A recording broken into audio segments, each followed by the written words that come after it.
Assalamualaikum warahmatullahi wabarakatuh. Alhamdulillahirabbil alamin. Wassalatu wassalamu ala asrofil anbiya'i wal mursalin wa ala alihi wa sahbihi ajmain. Amma ba'du. Anak-anak, bagaimana kabarnya hari ini? Bapak harap kita semua senantiasa dalam keadaan sehat walafiat, dijauhkan dari segala penyakit, segala macam bencana. Amin amin ya robbal alamin. Hari ini kita berjumpa kembali dalam pelajaran Pendidikan Agama Islam dan Budi Pekerti kelas 4 semester 2 dengan judul Beriman kepada Malaikat-Malaikat Allah Subhanahu wa Ta'ala. Namun sebelum kita masuk dalam pelajaran, marilah kita berdoa kepada Allah Subhanahu wa Ta'ala agar apa yang menjadi tujuan dan cita-cita kita diridhoi oleh Allah Subhanahu wa Ta'ala. Berdoa dimulai. A'udzu billahi minasyaitonir rajim. Bismillahirrahmanirrahim. Rabbi shrah li sadri wa yassir li amri wahlul 'uqdatam min lisani yafqahu qawli. Raditu billahi rabba wa bil islami dina wa bi Muhammadin nabiyyan wa rasulah. Rabbi zidni ilma warzuqni fahma waj'alni minas shalihin. Amin. Semoga dengan doa yang kita panjatkan tadi, apa yang menjadi tujuan dan niat kita diridhoi oleh Allah Subhanahu wa Ta'ala. Anak-anak, coba kalian buka halaman 14. Ya. Coba kalian lihat tujuan pembelajaran. Nah, apa saja tujuan pembelajaran dalam bab ini? Yang pertama adalah kalian dapat memahami makna beriman kepada malaikat Allah. Itu yang pertama. Yang kedua, menyebutkan nama-nama dan tugas-tugas malaikat Allah. Yang ketiga, menerima keberadaan malaikat. Serta yang keempat, menunjukkan sikap patuh sebagai implementasi dari pemahaman makna iman kepada malaikat-malaikat Allah Subhanahu wa Ta'ala. Di halaman 15 itu ada motivasi belajar. Perhatikan bersama. Tahukah kamu bahwa malaikat mengawasi kita selama 24 jam setiap hari tanpa henti, terutama malaikat yang mencatat amal baik maupun amal buruk. Hal itu merupakan tugas malaikat yang diberikan oleh Allah Subhanahu wa Ta'ala. Malaikat selalu taat kepada Allah. Kita sebagai umat manusia hendaknya mampu meneladani sifat malaikat, yaitu taat kepada Allah Subhanahu wa Ta'ala.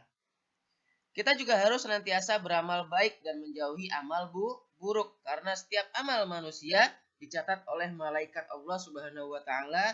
Lalu, siapa sajakah malaikat-malaikat Allah itu? Ayo kita pelajari selengkapnya pada materi berikut. A. Makna beriman kepada malaikat-malaikat Allah Subhanahu wa Ta'ala. Malaikat adalah makhluk Allah Subhanahu wa Ta'ala yang paling taat kepada Allah Subhanahu wa Ta'ala. Tidak pernah berbuat dosa. Malaikat disebut sebagai makhluk Allah Subhanahu wa Ta'ala yang paling suci. Iman kepada malaikat merupakan rukun iman yang kedua. Iman kepada malaikat mengandung makna bahwa kita harus percaya sepenuhnya dan yakin dengan sepenuh hati bahwa malaikat diciptakan dari cahaya atau nur yang diberi tugas oleh Allah Subhanahu wa Ta'ala. Dan melaksanakan tugas-tugas tersebut sebagaimana perintahnya. Allah Subhanahu wa Ta'ala memerintahkan manusia untuk mengimani keberadaan malaikat-malaikat Allah Subhanahu wa Ta'ala. Nah, malaikat-malaikat ini sifatnya gaib, tapi kita harus yakin bahwa mereka benar-benar ada melaksanakan tugas dari Allah Subhanahu wa Ta'ala. Malaikat memiliki sifat yang berbeda dengan makhluk-makhluk lainnya. Malaikat memiliki sifat-sifat sebagai berikut. Pertama, malaikat adalah makhluk Allah Subhanahu wa Ta'ala yang sangat taat dan patuh terhadap perintahnya dan tidak pernah berbuat durhaka. Itu satu sifat malaikat Allah, yaitu tidak pernah durhaka dan senantiasa taat kepada Allah. Ada beberapa malaikat yang tugasnya yaitu diperintahkan oleh Allah sujud dari ia diciptakan sampai nanti datang hari kiamat. Nah, malaikat-malaikat yang bertugas sujud ini atau diperintah sujud ini tidak pernah sekalipun memalingkan muka melihat ke atas, ke samping, kanan, kiri. Tidak pernah, karena tugasnya hanya bersujud kepada Allah. Tidak seperti kita. Sujud sholat ada yang menghadap kanan, ada yang menghadap kiri, ada yang lihat ke atas. Padahal itu dalam sujud yang hanya sebentar, yaitu sujud ketika sholat. Kedua, malaikat adalah makhluk Allah Subhanahu wa taala yang suci dari keinginan nafsu. Malaikat selalu takut terhadap Allah Subhanahu wa taala. Nah, malaikat itu hanya memiliki satu sifat, yaitu sifat taat, tidak mempunyai keinginan selain mentaati perintah Allah Subhanahu wa taala. Lawannya adalah setan. Setan itu hanya memiliki sifat, yaitu nafsu, yaitu senantiasa berbuat maksiat kepada Allah Subhanahu wa taala. Sedangkan manusia, kita semua memiliki dua sifat, yaitu nafsu dan taat. Jika kita taat, maka kita derajatnya lebih tinggi daripada malaikat. Tetapi jika manusia mengedepankan nafsunya, maka dia lebih rendah derajatnya daripada setan itu sendiri. 3. Malaikat tidak berjenis kelamin. Berbeda dengan manusia dan jin ya. Malaikat itu tidak laki-laki dan tidak pula perempuan. 4. Malaikat sanggup melaksanakan tugas seberat apapun tanpa mengeluh, bahkan selalu bertasbih kepada Allah Subhanahu wa taala. Nah, ini sifat malaikat, senantiasa melaksanakan tugas dari Allah walaupun sangat berat, dan para malaikat ini senantiasa mensucikan atau bertasbih kepada Allah Subhanahu wa taala. 5. Malaikat selalu bertasbih siang dan malam, tidak pernah berhenti. Nah, itu malaikat bertasbih atau berzikir kepada Allah Subhanahu wa taala 24 jam sampai hari kiamat, tidak pernah berhenti. 6. Malaikat dapat menempuh jarak bagaimanapun jauhnya dalam waktu yang sangat singkat ya, karena malaikat itu yang pertama memiliki kecepatan yang sangat luar biasa, yang kedua karena wujud malaikat itu juga sangat besar. Diceritakan sebuah riwayat bahwa malaikat peniup sangkakala saja trompetnya itu ya membungkus seluruh alam jagat raya. Artinya alam jagat raya ini berada di dalam trompet sang malaikat Israfil. Maka itu ketika trompet ini ditiup pertama kali oleh malaikat Israfil, maka seluruh alam jagat raya ini akan binasa, karena seluruh alam jagat raya ini berada di dalam trompet sangkakala malaikat Israfil. Itu besarnya, padahal itu satu malaikat saja. Sifat yang ketujuh, dengan izin Allah Subhanahu wa taala, malaikat dalam menjalankan tugas-tugas tertentu dikaruniai kemampuan untuk mengubah bentuk serta menjelma menjadi manusia. Contohnya malaikat Jibril. Ketika malaikat Jibril ini menyampaikan wahyunya kepada Allah Subhanahu wa taala, maka malaikat Jibril ini akan turun ke bumi dalam bentuk manusia. Kecuali ketika malaikat Jibril itu menyampaikan wahyu, yaitu tentang surat Al-Mudassir. Ya, dia menampakkan dirinya dalam bentuk yang sebenarnya, sehingga Nabi Muhammad SAW pun sampai keringat dingin ketakutan. Nah, dibuka halaman 16. B. Mengenal malaikat Allah dan tugasnya. B. Mengenal malaikat Allah dan tugasnya. Malaikat Allah itu jumlahnya ribuan, tetapi yang wajib kita ketahui dan disebutkan dalam Al-Quran hanya berjumlah 10. Adapun tugas-tugas malaikat, yaitu yang pertama malaikat Jibril. Nah, malaikat Jibril ini bertugas menyampaikan wahyu dari Allah Subhanahu wa taala kepada para nabi dan para rasul. Berarti hari ini sampai Rasulullah Shallallahu alaihi wasallam meninggal dunia, tugas malaikat Jibril sudah selesai. Berarti malaikat Jibril hari ini nganggur dong Pak? Tidak, malaikat Jibril hari ini berzikir atau bertasbih kepada Allah Subhanahu wa taala sampai hari kiamat. Yang kedua, malaikat Mikail. Malaikat Mikail bertugas membagikan rezeki kepada seluruh makhluk. Nah, ini bahwa setiap makhluk yang bernyawa di muka bumi ini pasti mendapatkan rezeki. Kalau begitu kita tidak usah bekerja dong, Pak. Salah. Malaikat Mikail itu membagikan rezeki, tetapi kita yang berusaha untuk mendapatkan rezeki tersebut, yaitu dengan bekerja. Yang ketiga, malaikat Israfil. Malaikat Israfil ini bertugas meniup sangkakala atau trompet di hari kiamat atas perintah Allah Subhanahu wa Ta'ala. Jadi, tugas utama malaikat Israfil ini ada dua kali ya. Yang pertama meniup sangkakala pada hari kiamat, yaitu tiupan pertama yang disebut tiupan penghancuran. Ketika ditiup pertama kali, tet, seluruh makhluk yang ada di jagat raya ini mendengar suaranya. Sehingga mereka tahu bahwa itu adalah tiupan pertanda akan datangnya hari kiamat.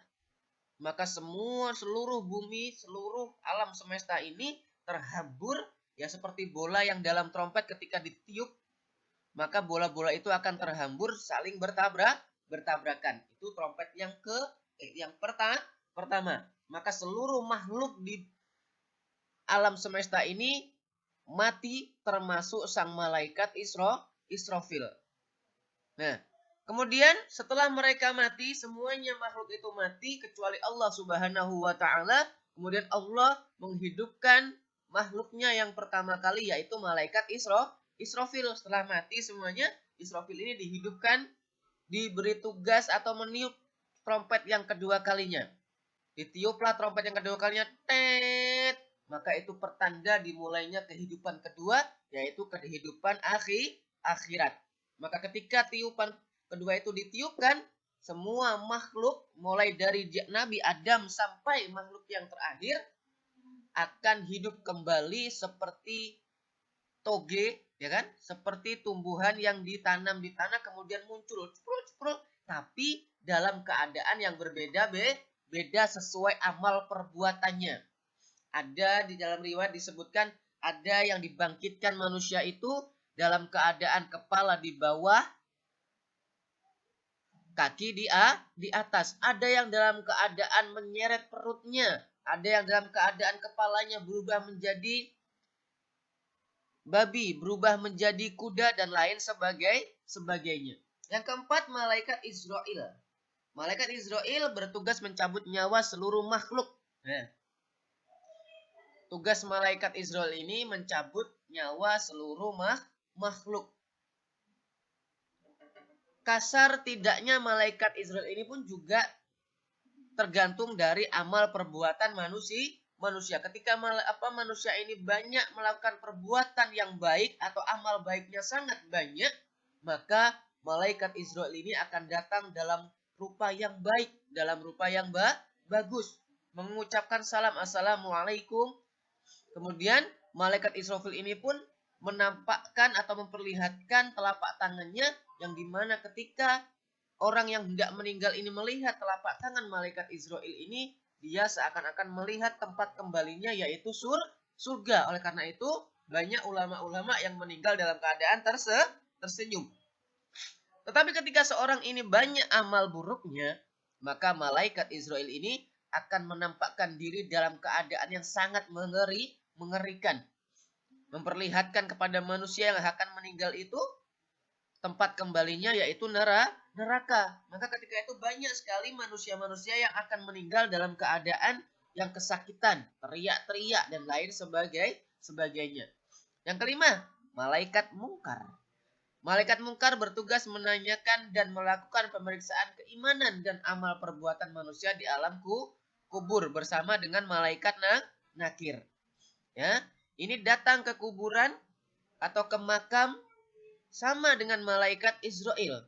Ketika orang ini banyak amal perbuatan baiknya itu banyak, maka dia akan datang pada si mayat itu dalam keadaan yang baik. Tapi sebaliknya, ketika manusia itu atau mayit itu banyak melakukan perbuatan buruk, maka malaikat mungkar dan nakir ini akan mendatangi si mayit ini dalam kuburan dalam keadaan yang mengerikan. Yang ketujuh, malaikat raqib. Malaikat raqib bertugas mencatat segala perbuatan baik atau kebajikan seorang ketika hidup di dunia. Berada di pundak kanan, tidak pernah luput tidak satu detik pun malaikat raqib ini memalingkan mukanya dari mencatat amal perbuatan kita, terutama amal perbuatan baik. Yang kedelapan, malaikat atid. Malaikat atid bertugas mencatat perbuatan manusia, terutama perbuatan buruknya. 9, malaikat malik. Malaikat malik bertugas menjaga pintu neraka. Nah, malaikat malik ini adalah malaikat yang paling seram katanya. Padahal tidak. Malaikat yang paling seram itu adalah malaikat pencabut nyawa. 10, malaikat Ridwan. Malaikat Ridwan ini bertugas menjaga pintu surga. Malaikat Ridwan ini adalah malaikat yang paling ramah, karena setiap pengunjung pasti diberi salam oleh malaikat Ridwan alaihi salam. Nah, kita lanjutkan. Dari sini ada pertanyaan?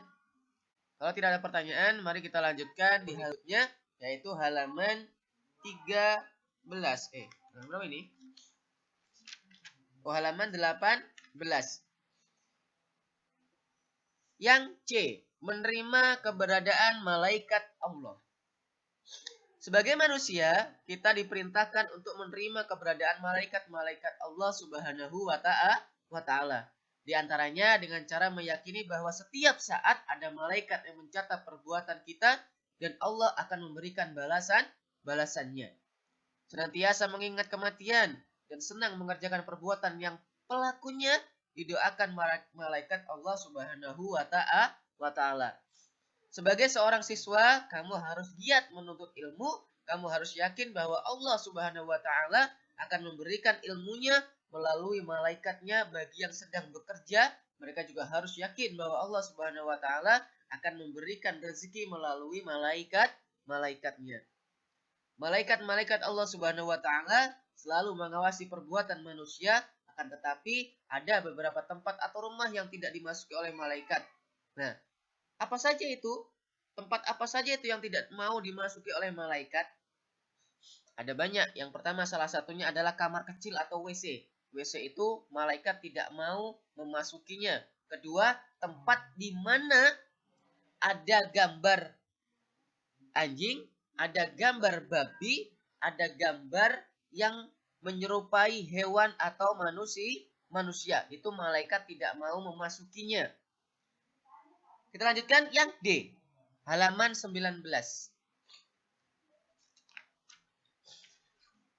Perilaku yang mencerminkan keimanan kepada malaikat Allah Subhanahu wa Ta'ala. Nah, perilaku apa saja sih yang mencerminkan bahwa kita itu percaya atau beriman kepada malaikat Allah Subhanahu wa Ta'ala? Perilaku orang yang beriman kepada malaikat Allah Subhanahu wa Ta'ala tentu akan berbeda dengan perilaku orang yang tidak beriman kepada malaikat Allah Subhanahu wa Ta'ala. Seorang yang beriman kepada malaikat Allah Subhanahu wa Ta'ala akan selalu berusaha mengerjakan apa yang menjadi perintahnya dan menjauhi apa yang dilarangnya. Berikut beberapa contoh perilaku untuk mengimani malaikat-malaikat Allah Subhanahu wa Ta'ala. Yang pertama, selalu berhati-hati dalam berperilaku. Karena di setiap langkah kita, di setiap perbuatan kita akan diawasi oleh dua malaikat, yaitu malaikat siapa tadi? Pencatat amal baik dan pencatat amal buruk. Yang kedua, memiliki kepedulian sosial yang tinggi dalam masyarakat. Karena setiap perbuatan baik kita dicatat oleh malaikat yang nantinya akan dibalas oleh Allah Subhanahu wa Ta'ala dengan kebaikan yang jauh lebih banyak, jauh lebih berat, yaitu surga. 3, mampu menjadi suri tauladan bagi orang lain di lingkungannya.